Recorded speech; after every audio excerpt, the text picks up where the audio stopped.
Hello everyone, it's Melinda here with CatSmashPuzzles, and today we're doing the 5th and final video of the 2026 US Nationals, where I will be going over my solo rounds. And yes, this has kind of all been leading up to this one. I've gone over the event itself, I've gone over the side events, and then the teams and pair events. But I do think that the solo one is the one that kind of will tell me how well I've been doing with my speed puzzling career so far. So let's go over them. Now, I went over kind of the schedule so far, but we have to kind of jump around a little bit because I didn't quite do this in order of where the event went. But basically the solo event prelims, there was 4 in total, A, B, C, and D. They were all done on Friday. And they were all done back to back to back, basically, and I was in prelim A. With being the first prelim, it was the first one in the morning, which means I had to get up early and get in. I think I didn't eat anything that morning, I'll be honest with you, and I just was nervous and just kind of getting ready for it. We did do the opening ceremonies first. We sat down for that. I actually did find my table and set up my camera, and that was kind of my first real run through of getting my camera set up, and it actually went rather well. It did take me a second or two to figure it out, but after that I knew how to put it on the table, and I had no issues with the camera basically going forward for that. So that was a good thing. I had some time to figure that out before my prelim. But yeah, it was exciting. We sat down for the opening ceremonies and we had to leave the room again and then come back. So we were all in the competition area space for the opening ceremonies, but they wanted to clear the room, made sure everything was cleaned off, and then put the puzzles on the tables. So I was on table 19, and it was a pretty stacked round. I knew 7 to 8 people could easily beat me, so I tried to give myself a bit of a harder goal. I wanted to be in the top 5 in my prelim round. So the prelim that I got was Tropical Vibes here. 500-piece Ravensburger puzzle, and when I opened this up, I was super excited to see it. Very pretty, very distinct sections, and honestly, I had a lot of fun with it. I actually have done it here for a second time, and I really think that this was probably the best puzzle for me to get out of all 4 of the prelim rounds. So before I move on to the prelim footage, I kind of want to go over all the prelim rounds real quickly with y'all. So mine was first, prelim A, and then there was prelim B around 11:15, 11:30, which Shay was actually in, and they did the Atlanta skyline at dusk. So they actually got a photograph puzzle of city lights and a gradient sky, and I think Christina was very upset that she didn't get into that prelim B, but because she's very good at gradients. But it was kind of good that I would have been okay with that round, I think. Buildings are actually kind of one of my strengths, but I think that that was a good one for Shay. She got second place in her prelim round, so she did really good on hers. Christina and Megan were also in my prelim round, prelim A, so I'll go over their results at the end of the prelim footage. And then there was prelim C, which was Rolling Hills, and I think this is one of the prettiest puzzles out of the 4. And I suspect if I do this one, it'll probably be my worst showing. I haven't done it yet, and so I'm kind of looking forward to doing it to see where I would have placed. And then finally, prelim D was Front Porch Days, and again, it was kind of another photograph puzzle with some things going on with it, but it was an alright puzzle. But Alice did it in 30 minutes, just over that 30-minute mark, so that was probably one of the fastest times done by a solo in National. So that time was very exciting and definitely tells me what the competition was. While I did do my prelim round in the beginning of in the morning, I did have a lot of time during Friday, and so I did do the puzzle chess as I've been before, and then I also practiced with Christina, and then I also practiced with my team with Shay and Megan as well. So Friday was very busy, but it really did try to narrow it down to solos for finals. And solo, in each preliminary round, there were 200 participants, and the top 50 would move on to the finals. So my goals were definitely be in the top 50, but my personal goal was to be in the top 5. And we'll see how I do. Alrighty, for prelim A, tropical vibes, let's smash it. All right, I want to ask, are you guys ready to puzzle? All right, then we are going to get started in 5, 4, 3, 2, 1, puzzle!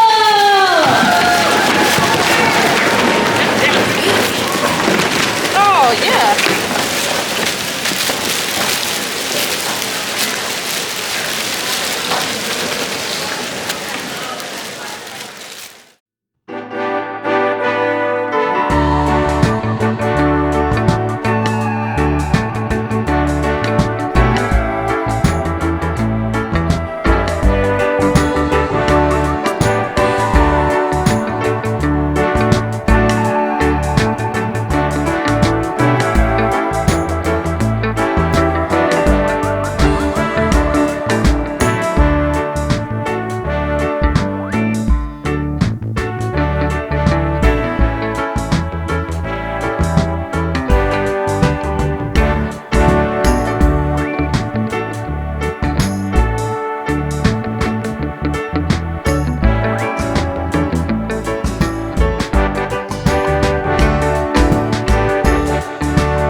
were talking about earlier, Val, that Yay, white okay, line working cool. out. Yep. Yeah, a lot of people, I think, getting the white picket fence together. And we just crossed the 30-minute line, and so folks are really cooking at this stage. Yep. Yeah, I love that yellow background bit. Like that would be A few years ago, in the U.S. finals, I think the first time finish was at 40 minutes. Right. And so just the level of competition, everybody's ability has gotten so much better, and that's with the being shot out of a cannon. Oh, there we go. There's Another for Melinda. Oh, congratulations, Melinda. A huge gasp of relief. Yeah, right? So this was Tropical Vibes. This was the first puzzle that came out in the event, and everybody got to see it. We were all excited, and honestly, I really did enjoy this puzzle. It was very colorful. Things stood out for me, and it came together rather quickly. I started on the kind of the ship with the beach, the blue ocean. The purple house definitely stood out, and then the other houses as well with the stripes. The purple flowers in this corner was kind of easy with the red. I do think that the sky was what everybody kind of slowed down on. I somehow managed to do that not last. I got through the sky all right. And then the last part was kind of this bottom corner here with the snake plants and just these white flowers. So those were the last few pieces I put in. And 4123 got me 9th place. Yes, I did very well in this round. It was a stacked round. Kelly was the fastest at 36:24, so not quite under the 40-minute mark where I would have liked to have been for competition. But boy, that adrenaline kicked in real into a high gear towards about 30 minutes. And I did make an appearance on the live stream twice. I got about the 30-minute mark, they got hold of me, and then they also got me right as I finished as well. But I did get in the top 10. Not quite the top 5, but I got into the top 10, and I was very happy with that result. Obviously, that meant I moved on to finals, and I was very excited of my first results in nationals. It was going on to a good start. So that's kind of how I ended my prelim round. Christina and Megan were also in this round, and I believe Christina did it in about 54 minutes, and Megan did it in 51. So both of them managed to get to the finals as well. So all 3 of my team members who were in this round got to the finals. And then Shay was in prelim round B for the Atlanta Skyline puzzle, and she got 2nd place, so she well moved on to the finals. So all 4 of us got into the finals for solos, which was very exciting. Now, Christina and I actually did do the Atlanta Skyline puzzle as a pair. We kind of figured it would be a good pair puzzle because she's really good at gradients and I'm pretty good at building, so we split the puzzle back basically in the middle and met our way in, and we did it in just under 26 minutes, which is pretty good. Pretty happy with that time. It was a good practice puzzle, and we did this on Friday, so we wanted to make sure we were prepared for Saturday morning's pairs prelim round. At this point, I was happy with my preliminary round results, so now let's move on to the finals, which was on Sunday, and it was after the pairs finals. Now, I remember distinctly saying that maybe the solo should be first, then pairs, then teams. Ending on teams is always one of those good things because it's not as stressful and everybody's just kind of having a lot of fun with it. And, you know, I've gone over my team's results, which we got 10th place, so I hadn't gotten that result just yet. So we'd done the pair puzzle, and I wasn't happy with my performance with that. Christina did fine. No complaints about her. It was all me. I got frustrated with that puzzle. I didn't get quite as much sleep as I had wanted to.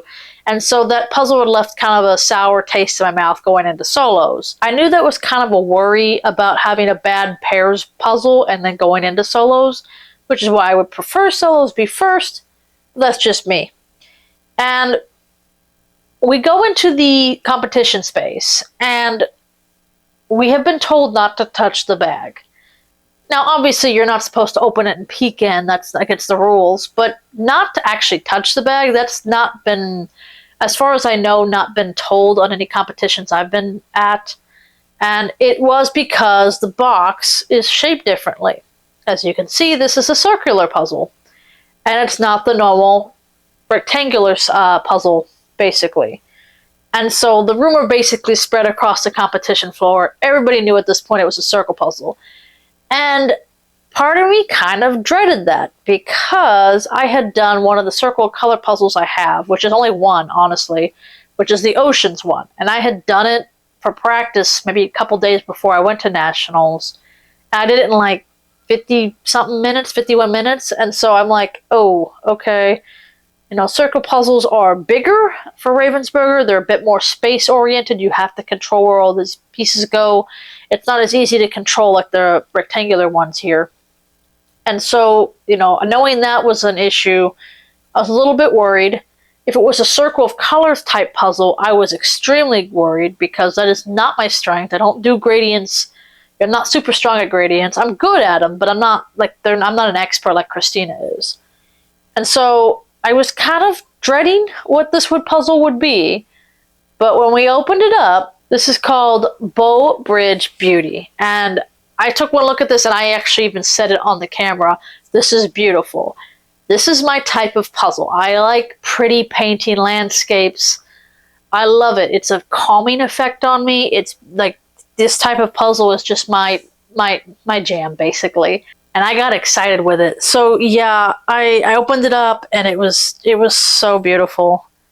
I don't know if it'll do a good pickup test here, but nope, it's been sitting out a while. I've not been able to film this section for a little bit. But yes, everybody was oohing and awing at this one. And the artist in this one is Dominic Davidson. And I think I've done a couple of his puzzles, but I don't remember exactly which ones I've done. I forgot to mention on Tropical Vibes, this is Luis Marion. That's the artist for this puzzle, which I really hope to do more of his puzzles in the future because it was a lot of fun. So sorry about that. I forgot to mention it. But yeah, I really enjoyed seeing this puzzle. And I knew that maybe I actually might do really well. And my goal for the finals for my solo was to be in the top 25. And I knew that was going to be hard to do. There were so many fast puzzlers, and I was on table number 34. So I was definitely going to have to beat my table number, basically. And that was a lot of people's goals. A lot of people obviously wanted to get to the finals, beat the time limit, basically. But a lot of people were like, let me beat my table number. And I did that in my prelim round. I was table 18 and I got 9th place. So I did beat my table number there. And so I definitely wanted to see if I could beat that. I was trying to get in the top 25. So this was going to be a hard one to do. I knew there were so many strong puzzlers at the event, and it was going to be a challenge. But this is my style of puzzle. And besides it being a circular puzzle, I figured this would go rather quick for me when I opened it. But we'll have to see. How did I do in the 2026 US Final Solo? What is my place in the US? Let's find out. Let's smash it. We're going to start the countdown.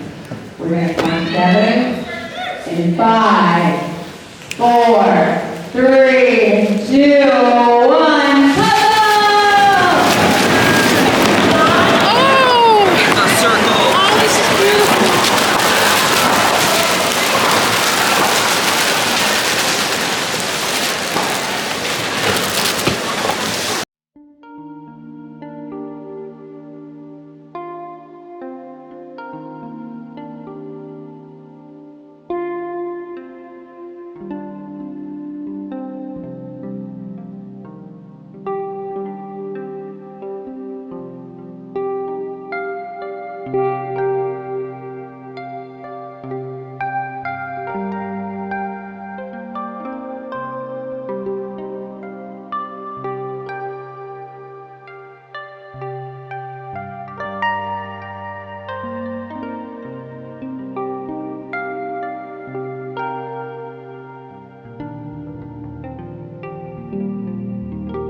Oh, that's a circle. Just remember.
Guys, I just finished the solo finals and I got 7th place. I am so much in shock right now. I will post way more in the future. Oh, I feel so redeemed. I was not expecting that. Not top 10. I wasn't even looking at the top 10 because I didn't think I would make it. There's so many competitors here.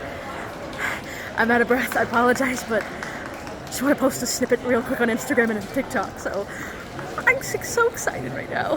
Thank y'all so much. I appreciate it. You're talking packed, like hundreds of people in here watching this competition, but it is quiet as a library in here right now. You're going to catch us almost whispering while we're talking because I don't want to be disturbing puzzlers who are mere feet away from us as they're competing.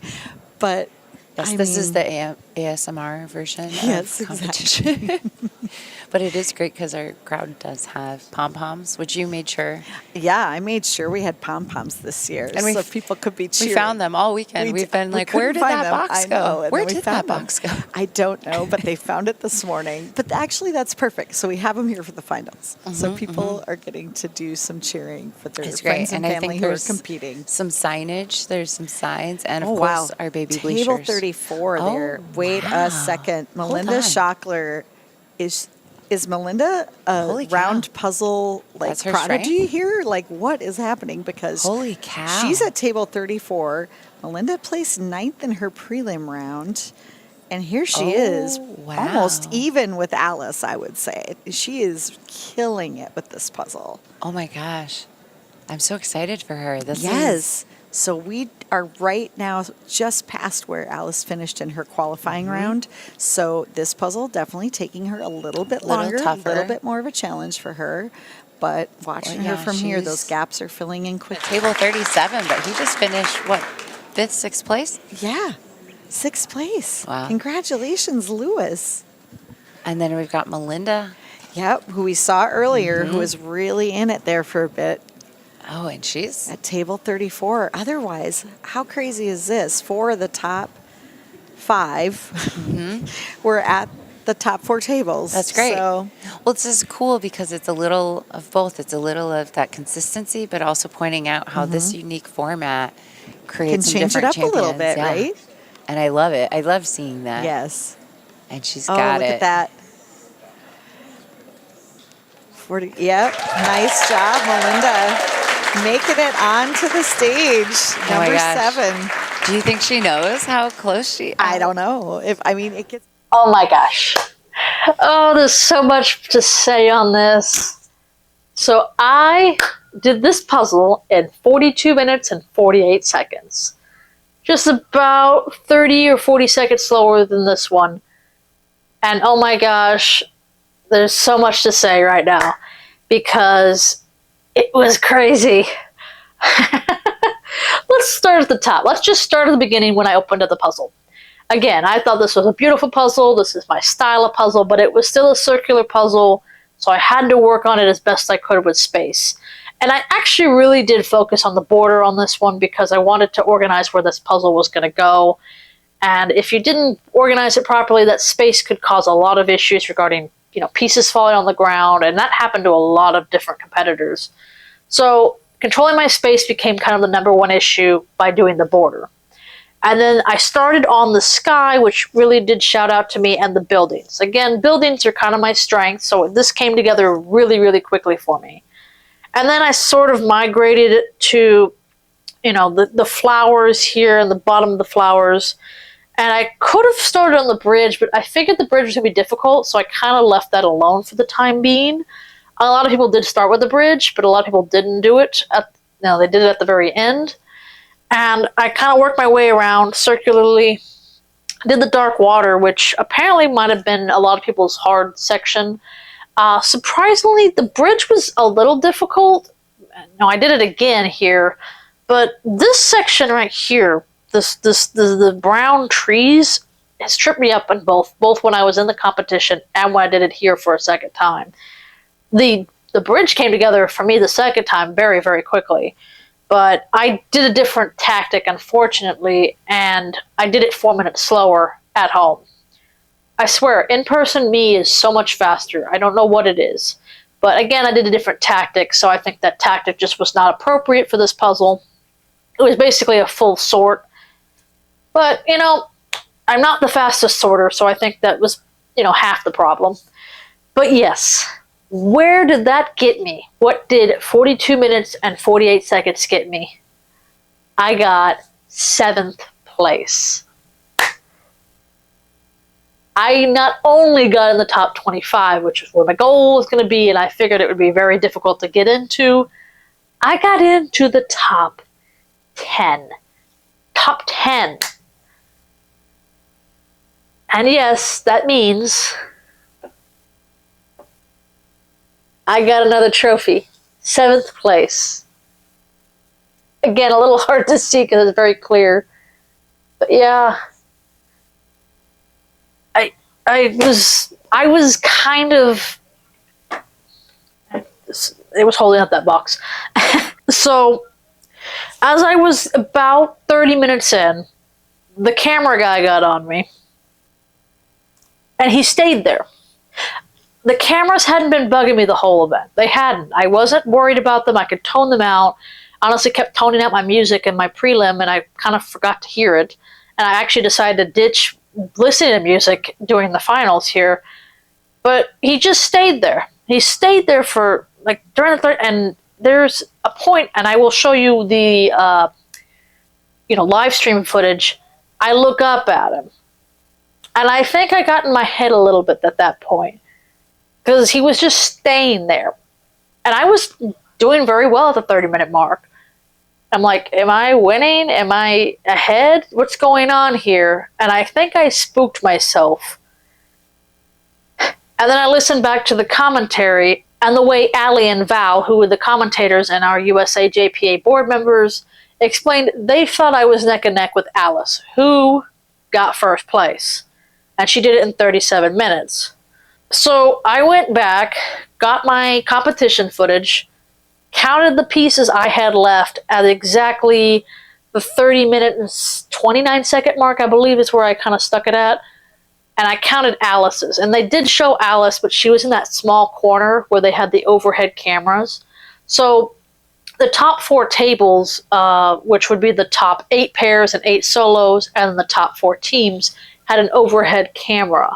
So they can basically watch the top puzzlers. And I never was on the top 4 tables, but, you know, Alice was. She was on the first table. And so I managed to kind of freeze frame where she was at exactly where I was at. And I counted the pieces to the best of my ability. 1, Alice's was blurry, and 2, my pieces were stacked on top of each other. So it was probably very easily I could have missed anywhere between 2 to 3 to 10 pieces between the two of us.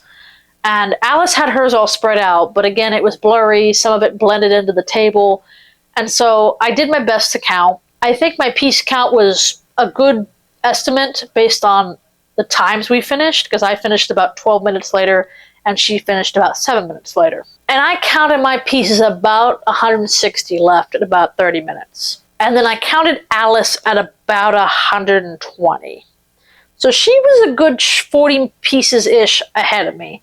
So I was not neck and neck with her. So I felt much better about not blowing first place. But I counted Hannah D, who was next to her, and she was in the second place table, basically, and she got second place. And she was about 150 pieces. So she was only about 10 pieces or so ahead of me. Again, the count wasn't the most accurate based on the blurriness of the footage and then me stacking my pieces. I did my best. I counted basically everything. I counted one in our hand when we basically were freeze framed. I also counted any pieces that were attached to each other but not attached to the main puzzle as one. So if there was like 3 pieces connected but they weren't connected to the main puzzle, those 3 pieces would have counted as one, because basically I would just move those 3 pieces and connect it, which, it's just a big piece at that point. And, it's still not connected, so it was going against you. And that's kind of how I basically counted them out. So what happened between 30 minutes when the camera guy kind of left me and, why did I finish in 12 minutes and then Hannah, who got it about 40 minutes? So what happened to me? And so I looked at the footage a little bit closely, and between about 31 to 34 minutes, I stalled out. I think I put in maybe 20 or so pieces in 3 minutes, which is not good. Now, my average pieces per minute is about 11, so I should have put in 30. So I put in almost, 20% less than I should have. And so I think that I just kind of got in my head. Now, when the 35-minute mark hit, usually you hear someone finishing by now. No one had finished. And I was getting kind of nervous. I wasn't quite thinking I was going to win just yet. It was in the back of my mind, because at that point I'm working on the bridge and then this brown section. But I was I think I kind of chickened out a little bit. I thought maybe I wasn't ready for first place. I didn't want that pressure. So it was, for the first time, I think I got some stage fright. And I guess that's something I kind of had to get through. I did recover. I managed to, if I can get 7th place and stall out for 3 minutes, you know what? It's not bad. So when I finished, I had heard the clapping going on. I had heard Alice's clapping. I had heard about 3 or 4 other people, at least I think I did. It starts to blend together. When you're doing the puzzle, you start to hear it in the background, but you're not counting that. And so my brain heard so much clapping back to back to back. And so between 6th place, who was Lewis, he was about 40 seconds ahead of me. So there was no one between me and him. And, but between Hannah and Lewis, I think it was within like a minute within each other. So they were just back to back to back. And when I finished, I was really exhausted. And then one of the board members, Becca, came up to me and, talked to me a little bit. And I'm like, did I get in the top 25? Because, again, the clapping had all kind of merged together. She's like, oh no, you got in the top 10. And I started to cry. I really did. I was so shocked. I was so stunned about how this puzzle worked out so well for me. And, she sat with me. She held my hand for a second. And it's kind of on camera. The audio's not the best, but you see me go, my hands kind of fly out because I'm gasping that I got into the top 10. And, it was just one of those moments where you're like, oh, wow. The adrenaline, the relief, I had just come from the pairs final, not feeling very confident with myself. And I blew myself out of the water. I got in the top 10. And that's going to be hard to beat, to be honest with you. I've set a standard for myself if I go to nationals next year I have to get higher than 7th place. And that's going to be very difficult to do. I think that this puzzle just was my type, my style, I think the circular aspect of it, normally would throw me off, but I guess my in-person adrenaline and competition style, it didn't mess me up too much. It was just basically canceled out. Because so many fast puzzlers, I think this just threw them off. I think a few people did circular practice with circle of colors puzzles. People don't train as much with the circle puzzles versus the rectangular ones here. And I think that people are now expert at rectangular Ravensburger puzzles, not so much the experts at circular ones. And circular puzzles are different. They're a different cut. You're not memorizing the cut. The pieces are bigger. The space is the bigger that you got to utilize. And so I think it just really slowed a lot of people down. And I've always kind of mentioned how when it comes to my speed puzzling averaging, I tend to stay where I'm at no matter what the puzzle is shown to me. Obviously, it does change if it's extremely difficult or extremely easy, but if it's relatively easy or relatively difficult, or kind of in that middle ground, basically, if it's a harder puzzle, it doesn't throw me off as much as it throws off a lot of people. But if it's an easier puzzle, I don't go faster on it either. So what happens in this situation is I kind of stay where I'm at time-wise, but the people around me shift. So if it's easier, more people get ahead of me. If it's harder, more people fall behind me. And I think that's what happened with this puzzle. People weren't expecting it, as prepared for it. It threw them off, and it was harder for them. And I kind of stayed where my spot was in 41, 42-minute range, and everybody else just shifted backwards. And that included Shay, Christina.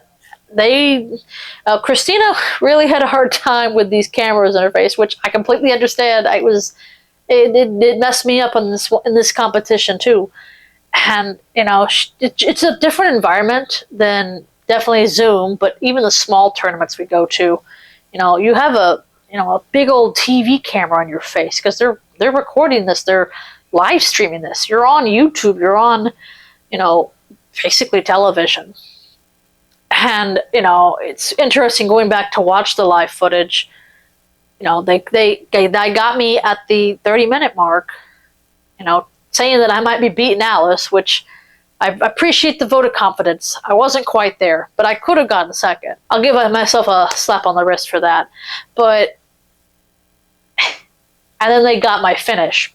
But it was kind of interesting how it just played out. I beat a few people I hadn't beaten before. There's still a couple there that beat me. Alice I haven't beaten. Irina, Hannah, I think are the three top ones. And I think Kelly. I think I've beaten Kelly on a Zoom or two. I'm not 100% sure on that. I believe so. But Irina and Alice and Hannah are the three I have not beaten yet. But Mari consistently beats me all the time, and she was actually right in front of me. And I think she did it in like 47 minutes, 46 minutes, something like that. Which, speaking of, I did this one second time and did that in about 46 minutes, so I would have fallen to 17th place with that time. I'm glad the Zoom version of me did not show up to Nationals. I was also the highest rated Texan. Now, the boy wonder from Houston also did this puzzle, but he did not do it in the official competition. He did it in about 35 minutes. So he technically would have won first place if he had been competing, but technically it didn't count. So that makes me the top-ranked Texan in the US, which is very interesting because I am the third-ranked Texan based on state, and Boy Wonder beat me there, which, no surprise, but Shay beat me in state. But I somehow managed to get ahead of her on this one. She got 23rd place, and she finished in 48 minutes. And, she's very quick at flipping. She's very good at efficient, like, she and Christina are like the efficient puzzlers.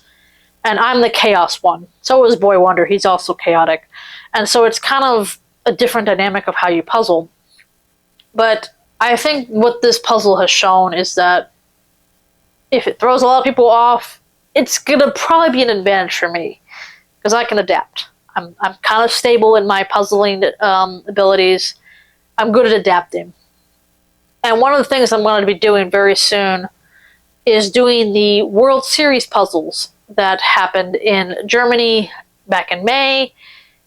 And, one of the things they are trying out is different brands because people have basically memorized this Ravensburger cut, almost, pretty much. And that's a massive advantage, no matter what the picture is. It could be a very difficult picture, to be fair. But I do think that's just a massive advantage, and if you just memorize one puzzle and become an expert at it, you're going to be the best. So throwing in a bit of a curveball or different brands, or things of that nature, I think tests out who's the better overall speed puzzler versus just comparing it to one puzzle.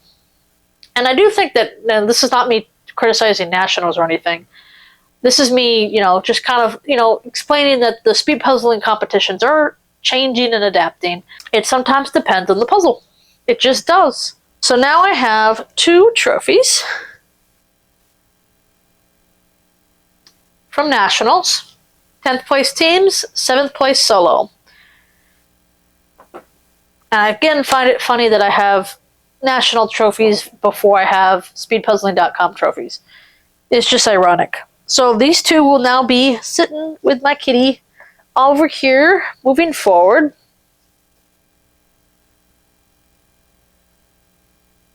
I don't know if this is going to stay. Let's see if we can.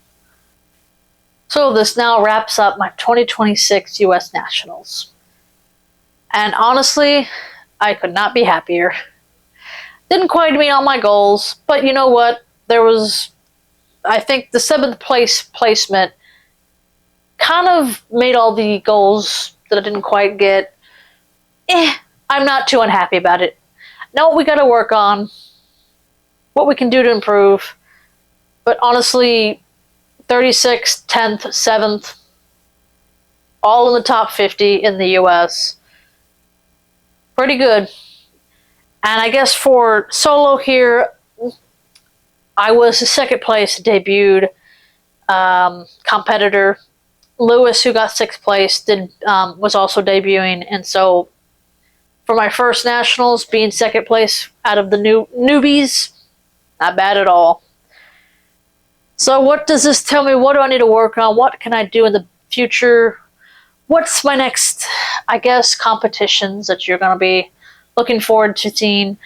My next competition is going to be the May Mini Tournament from SpeedPuzzling.com on May 30th. I'll do the solo, do the pairs relay pairs with Christina, and then teaming up with Christina, Jessica, and Melinda. So we'll be doing that in May.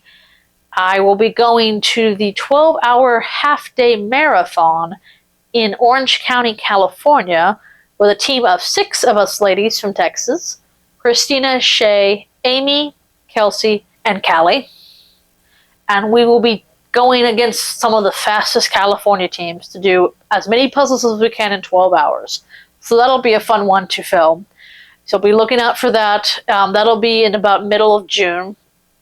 And then in July, I'll be doing the DFW Puzzle Showdown. It's kind of the summer version of Spooktacular. I did it last year, and I'll be doing it again this year as pairs relay, with Christina, solo, and teams.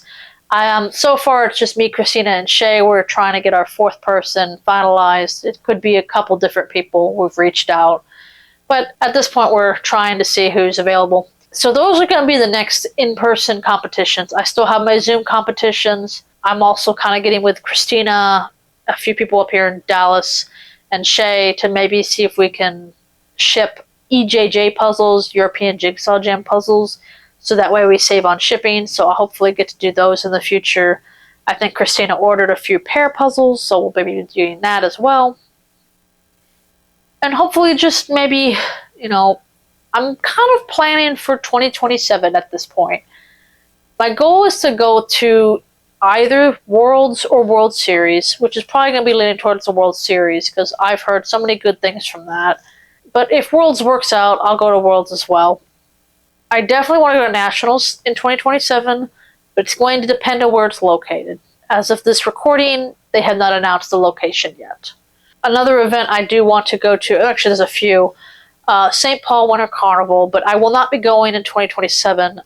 I don't think I can do that on top of what I plan to do.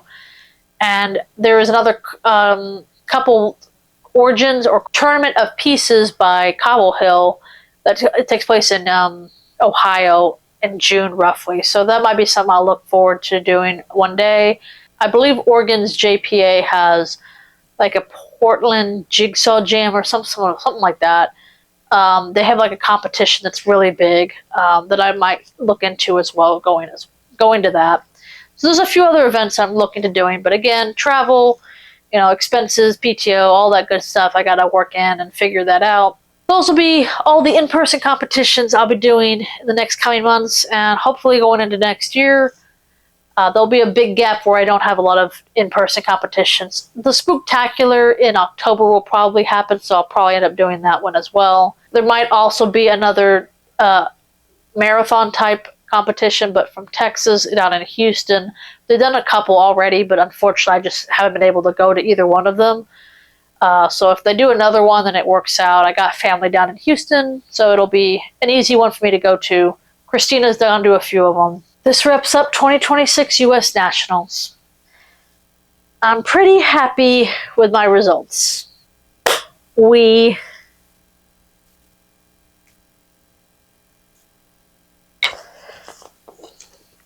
smashed it.